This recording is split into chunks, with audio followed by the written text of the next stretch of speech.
All right, let's get started. So on a high level, here's an aerial view of the limits of disturbance. In yellow is our limits of disturbance, where we will be having construction activities going on. The red is our access road to get equipment and materials through the job site. And then most importantly, I want to highlight our construction entrances, which are in orange. You can see here on Horgan Court, we'll have an entrance. And then at Treetop Lane, we will also have another entrance where we'll be receiving material from dump trucks. We'll be moving material around. We'll be storing material in these areas. So project goals, we're doing this to restore 1,905 linear feet of stream channel in the golf course. We want to dredge a wet pond back to its original functionality that serves the surrounding community and drainage area. We want to improve the water quality and minimize pollutants that are entering Dogue Creek. We want to replace concrete infrastructure that's failed in the system, and we want to restore natural habitats while we're there through planting and establishing vegetative communities for the long term. So here you can see a couple pictures of what things look like now. You see dilapidated concrete infrastructure. You see a pond full of sediment that's lost volume capacity. And then here you see on the right-hand side, a stream channel that has denuded bare banks and is no longer connected to its floodplain. But these are things that we want to address, so we have a functional watershed system in the area. So project timeline. We opened for bid on October 20th for contractors. We awarded a contract on September 18th, and construction will begin this month.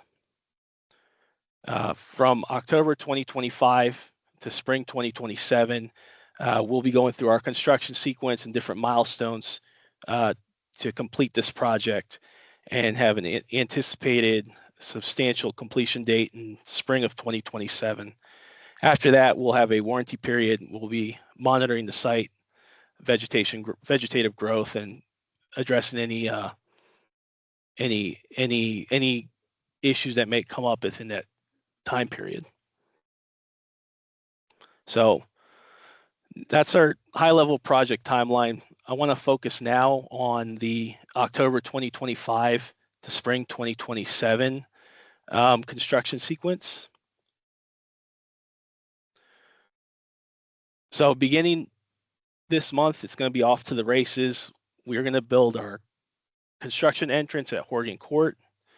You can see at the bottom of the graphic, Horgan Court, and then the highlighted, the blue highlight is our access road. You're going to see we're going to be coming up the pedestrian trail. We're going to swing around. We're going to enter the golf course through that fence, and then we're going to build our access road all the way to the pond that we have to dredge on the right side of this graphic. We anticipate getting our access road in by October 31st, which would be most ideal.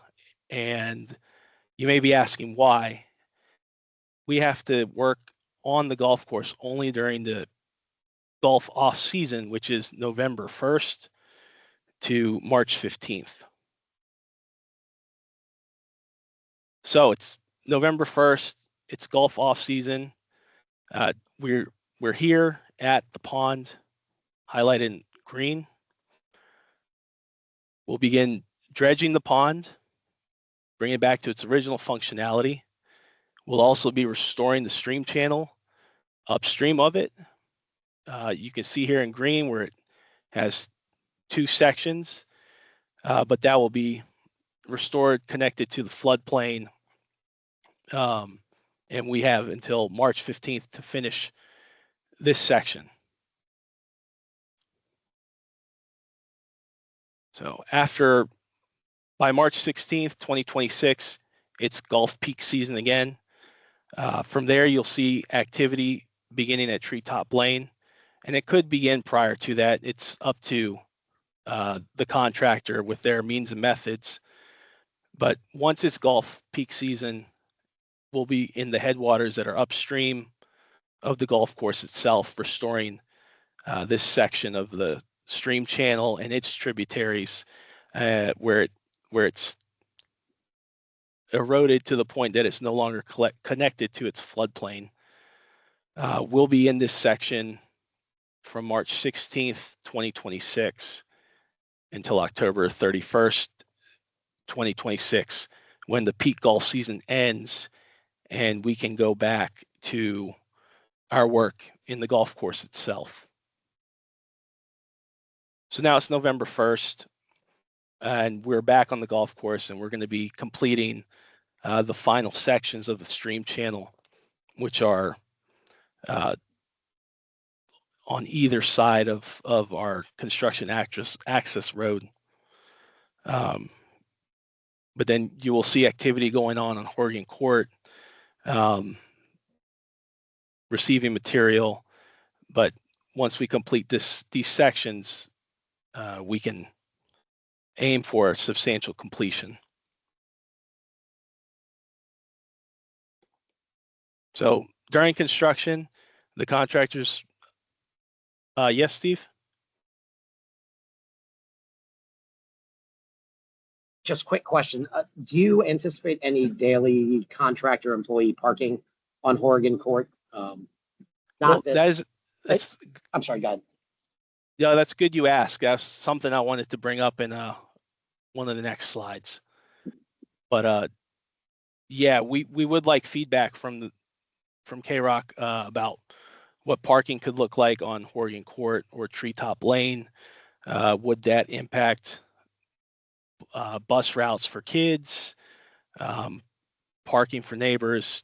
But those are things we wanted feedback on. Again, a resident of the community might be able to answer better than me. But from what I see being employed there, there's 5 or 6 cars that park at the end of Horgan Court. Seems like every single day. I know they'll be displaced. That's really not a problem. But if there was going to be, 15, 20, 30 employees parking up and down Horgan Court every day, on a normal day, it may not be a massive problem, but if school's ever out on a weekday, then it might be a problem. It's a very popular park. So that could cause some concerns. But so again, I was just curious, if we should expect a lot of, contractor employees parking there. And if so, just so we know, and so we can communicate it to the community. I think at this point we can anticipate that there'll be parking on Horgan Court or Treetop Lane, and we would like to know from community members where is it best to park trucks, 250s that the contractors will be arriving in, or their personal vehicles. Gotcha. Treetop Lane is not part of Kingstown, so I'd vote for that. Okay. All day long. But if they've got to be on Horgan Court again, if we just had some idea of what the numbers are, how many there might be, again, just so we can kind of get information out to the homeowners. So we try to keep them in the loop as much as possible. Okay, understood. Question on the noise to 9 p.m. That's interesting since it's already past sunset during the hours or the months that you're working on. Well, it's until sunset. Okay, all right. I get it. Yeah. The second question is, who is the contractor? The contractor is Triangle Contracting.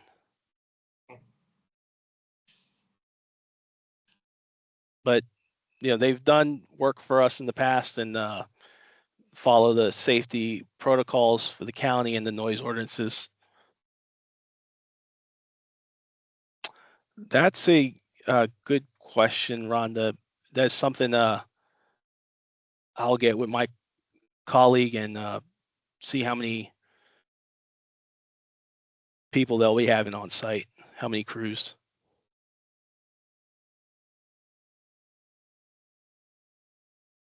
So we'll go over the different steps of what the construction process will look like. And but like I said, Horgan Court and Treetop Lane are the construction entrances for this job. The asphalt trail will be closed during construction. It'll be around the junction box in the bottom right picture where we will swing around and enter the golf course. And the picture on the bottom left is an example of what a construction entrance looks like for one of our stream restoration projects, where we protect the utilities and the sidewalk and then enter machines and dump trucks into the site.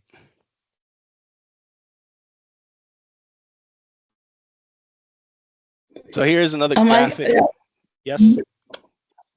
Yeah, I got a couple of questions. I live right at Horgan Court, where there's going to be this construction entrance. And what I'm wondering is, I have a twofold question. One is, how long do you anticipate needing the Horgan Court entrance as opposed to the Apple Tree entrance? And I mean, or is this going to be until March of 2027 that all the trucks and the traffic and everything will be behind our townhouses, or is it going to be during certain phase of the project, either one entrance or the other will be used? And then my other question is there no opportunity to put some of this traffic and some of the equipment and supplies and trucks on the golf course itself? And then also there is another, if you go up that trail, there's a little path that goes off the Sutcliffe that some of the utilities Dominion has used in the past for staging when they've needed to do things. And I don't see that presented as an alternative. And that would cut off the amount of traffic and also the amount of people that have to, kind of go along with this construction project. It may cut off, a number of houses here that if they could use a different staging site or entrance point. And so I don't know if Sutcliffe was looked at. I'm sure you guys looked at Greendale Village, but I'm just curious, if those two options or alternatives were considered. Let's start with the first question. Mm-hmm. But Horgan Court will be used through the duration of the project until spring of 2027. It's the main access point for the majority of the job. And you'll have a stockpile, excuse me, whatever. You have a stockpile here in green where we'll be storing materials and machinery. And then on Treetop Lane as well, in the top left picture, again in green, we'll have a stockpile for materials that are received. Yeah, I've only had one picture up for a while. So, yeah.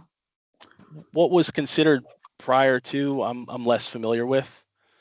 I wasn't on that project then, but we would like to hear from you all where would be the least invasive place for parking. In terms of parking on the golf course, we've had that discussion. It is quite a distance from that parking area to where the machines will be stored. But we want to get this done as safely and as quickly as possible. So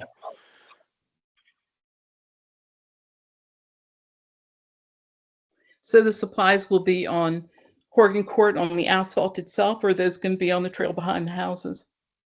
No, it won't be on the asphalt itself. We're going to protect the asphalt trail with Mhm. 18 foot to 18 inches of mulch and then timber mats that I'll show you in the next picture, actually.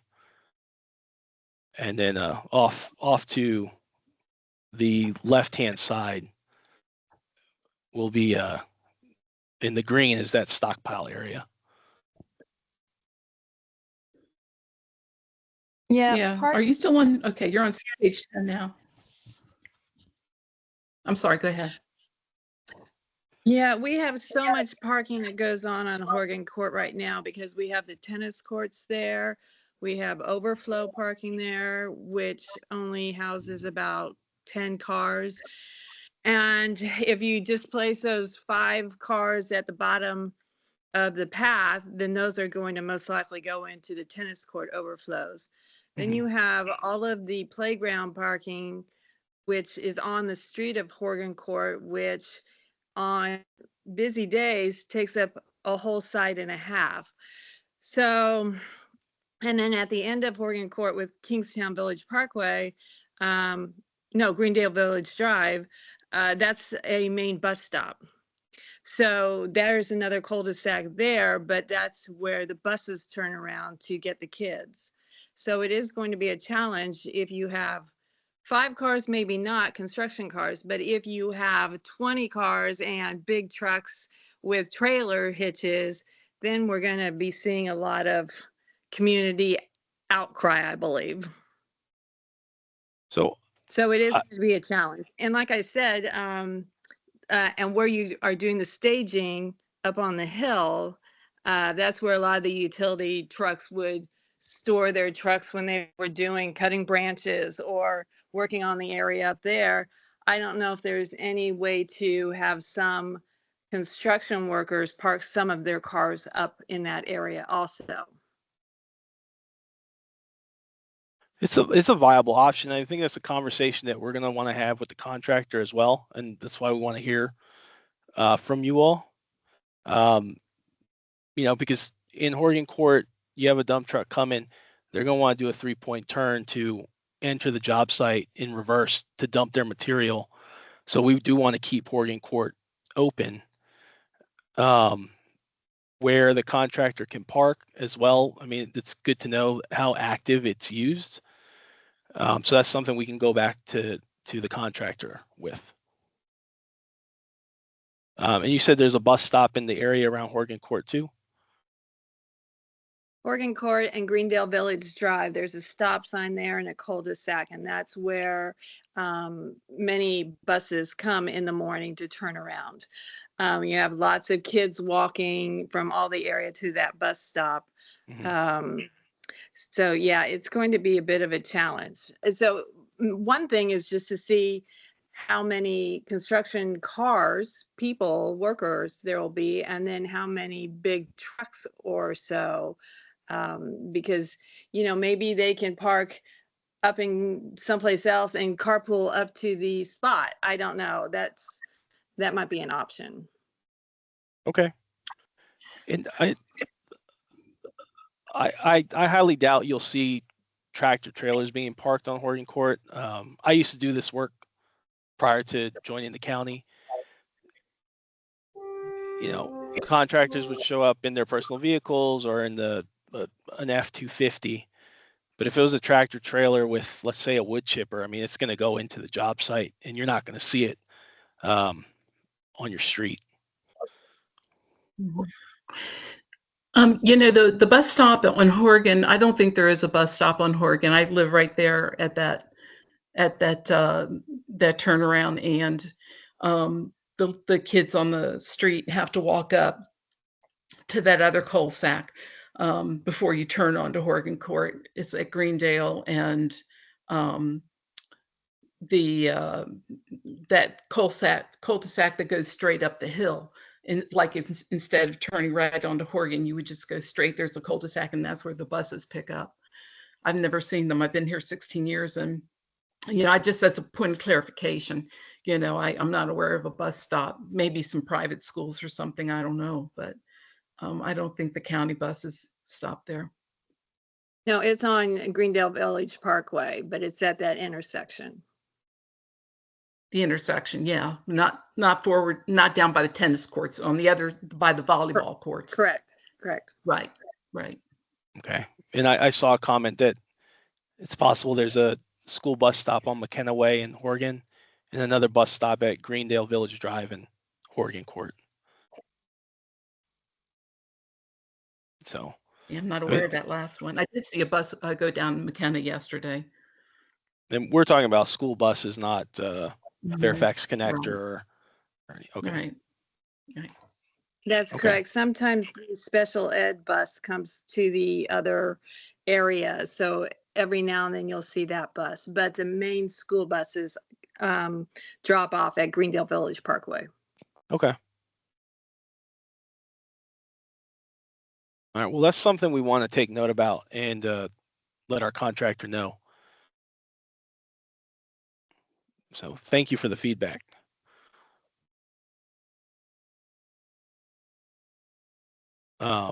Here on our next slide are examples of what the stockpile and the access road looks like. We put down a foot to 18 inches of mulch, and then we put these timber mats on top.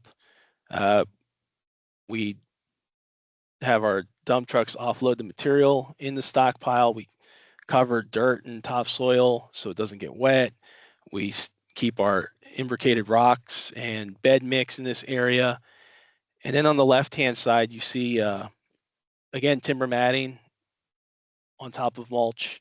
We have our orange fencing to identify our limits of disturbance and where it would be unsafe for a resident to enter.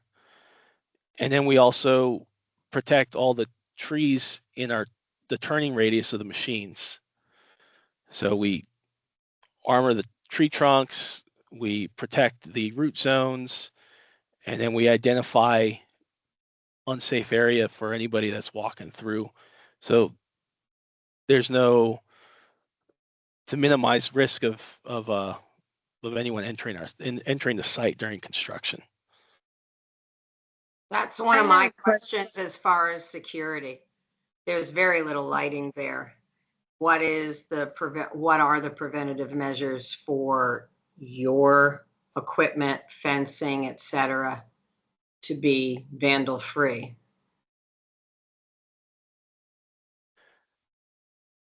So that would be up to the contractor, but they will lock their machines every night. And, you know, they have safety procedures that they have to follow on how they park their machines, how they, drop the hydraulic arms and things of that nature. I assume you've walked the path all the way up, correct? Yes, I have. So, it dead ends up into the dog park up in Rose Hill. Are you going to be fencing it off all the way up there? No, this will only be up to around where that junction box is, and then we're going to swing around and enter the golf course fence. Because it is a lot of walkers from Rose Hill use that path and come down. So one of my concerns was if they can only walk down halfway, then they're going to find offshoots and start cutting through other neighborhoods. There is a path up there that does cut through into the Castleville neighborhood, I believe. But how are you going to help mitigate all these strangers possibly taking new paths or going different directions and trying to find their way and maybe getting into people's yards and things like that? So that's something I was not aware of, but thanks for bringing it to my attention. That's something I'll have to get back to K-Rock about. But we'll have an internal discussion in the county and determine if there needs to be a pedestrian detour. Yeah, I think you're going to need that because, like I said, they do cut through and come down Horgan Court to get up to Kingstown Village, Kingstown Shopping. So there is a lot of people that use that path. Okay. Okay, great. Thank you for letting me know. I have a quick question. Do you have a requirement of your contractor that they keep the asphalt paved roads free of mud? So the asphalt paved road will be covered by our construction access road. No, I'm not talking about the trail. I'm talking about the roads we drive our cars on. When these dump Okay. trucks are coming down, I don't want to be driving through thick mud. I've been around projects like this where that wasn't taken care of, and everyone's cars are just getting gunked up with mud, especially during the wintertime. No, that's something we would like to hear about, but it is expected that the roadways are kept clean.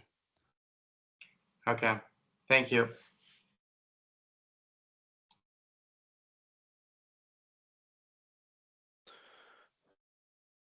So moving on, here's some typical construction equipment y'all be seeing. The excavator and track truck are the workhorse of this operation. With dump trucks coming in to deliver materials or haul out. And then we'll have a wood chipper that will chip up dead or diseased trees that we drop in the limits of disturbance, so we can use that as part of our mulch access road. So again, it's always safe to stay outside the limits of disturbance, and if on the golf course, follow safety protocol. It's just best to keep a distance. I know people get fascinated with what's going on and what have you, but that orange fence is there to keep people out, keep people safe. So now, Well, I think you have a little bonus that the other day the utilities company had come up through there and cut a bunch of trees from the power lines and mulched a lot of that area to give them access on part of that pathway, and then up the hill a little bit farther, probably by your junction boxes up there. So they've done a little bit of your work for you. good to know. Thank you. So they're already out there mulching. Yeah, they spent the day cutting trees and branches and working on it. And I asked them if they were part of your project, and they said no, they were part of the utility lines, just making sure they were off of the overhead power lines that we have here. Got it. Okay. Okay. Thank you. So, moving on to construction,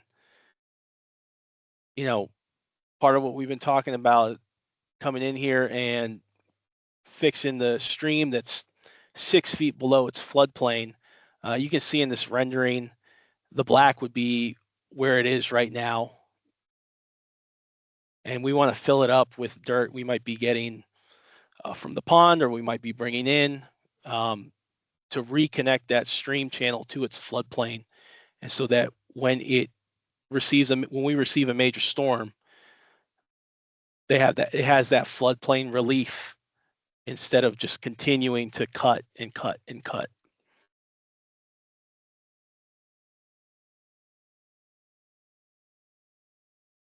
In this slide, here's an example of a cross vein structure on the left-hand side, but it allows us to drop the stream in elevation through the system. You see we armor the stream bed with bed mix, cobble, a mix of different rock sizes. And then on the right-hand side, you see a crew working with the excavator and the foreman who is assisting the machine operator to hit the elevations in our design. But this is the work that will be in the golf course itself. So now post-construction, we've finished, we've hit substantial completion. And we maintain everything that we've built with vegetation. We are laying down seed mixes as we go. We're using core matting, like a burlap, to keep dirt in place, keep the slopes in place that we've built.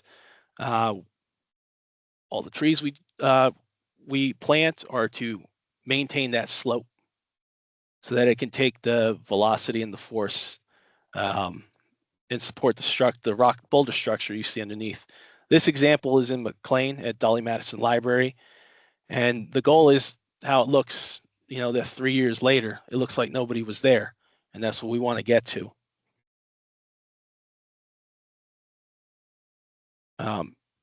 Here's the different vegetation we'll be planting. Overstory trees, understory trees, different shrubs. We're also doing an offsite planting at Huntley Meadow Park since we're limited in what we can plant on the golf course itself. But you're going to have dogwood, spice, bush, pawpaw, but especially keystone ecological species like oaks and hickory that's going to attract, critters and fauna to rehabilitate the area along the golf course and the community. So for K-Rock specifically, I pulled this from the plan set. You can see the red area is along the asphalt path. That's going to be a meadow mix of different grasses. Same at Treetop Lane, where the stockpile was and the entrance. That's going to be all meadow. And then the orange sections are going to be upland forest, where you're going to have the different layers of forest with the hickory and hollies and whatnot. But we want to leave it looking from a ecological standpoint better than what it was. So again, the contractor is Triangle Contracting. They got their notice to proceed on October 3rd. They're expected to follow all safety ordinances and noise ordinances. That includes keeping the roadways clean and follow noise ordinances for weekends and federal holidays. And if you have any questions on the design, you can reach out to me, Luis Terran. And if there's any construction related issues, you can reach out to Ian Vinson, who's on the call right now. He will be managing the contractor.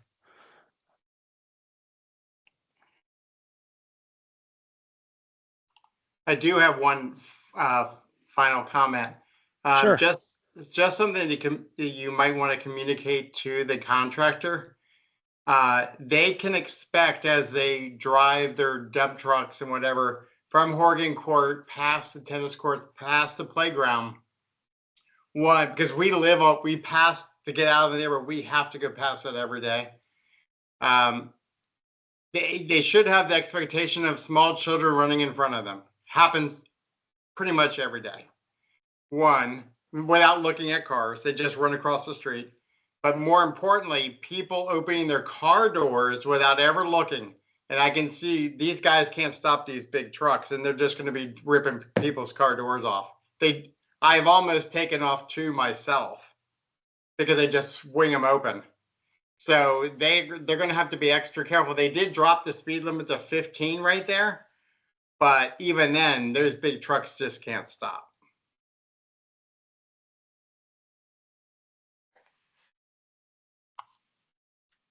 Okay. Thank you for the feedback on that. And, bringing to my attention how active Horgan Court can get.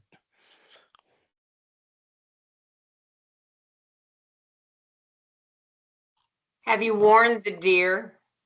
I say that because the deer uses the golf course, as do the geese. And I just wanted to know whether. Yeah, we have deer in our backyard very frequently, and quite a few too. There is a trail here for the deer. Even walking up that path. Yeah. So, that was a tongue-in-cheek question. No, thanks. I live behind a golf course myself, and I know what you mean. They love those corridors. Do you think Yes. that some of this construction, I have noticed over the years of living here that there's a sewer smell. Do you think any of this construction is going to help mitigate that smell through the area? I can't speak on that. I'm not familiar with any odors or the sanitary infrastructure. This is solely going to be related to stormwater. Okay, thank you. I mean, I will note there's a sanitary sewer line that's right underneath the power line easement where they are going to be accessing off of Oregon. As a standard protocol, we do a closed circuit TV inspection of lines that we pass over. So if we do notice anything prior to construction, then we can bring it up to our wastewater management division. And bring up any issues from what the video that we see. But no, like Louis said, there's nothing that related to sanitary sewer that we're upgrading. Oh, Ian, that would be great because, you know, there's another little playground back here and there's a stormwater runoff right behind my house. And I assume that's part of the problem of the sewer smell. And now that you say that it runs under the overhead power lines, that's all starting to make sense of why we have this smell in our homes and in the area on damp mornings and things.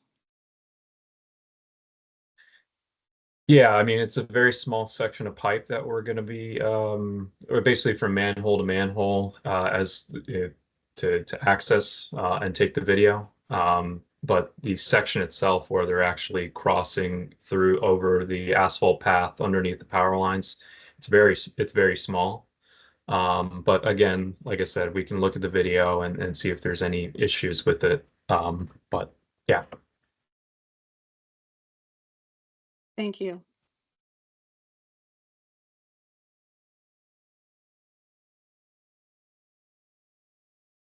Well, does anybody else have any questions?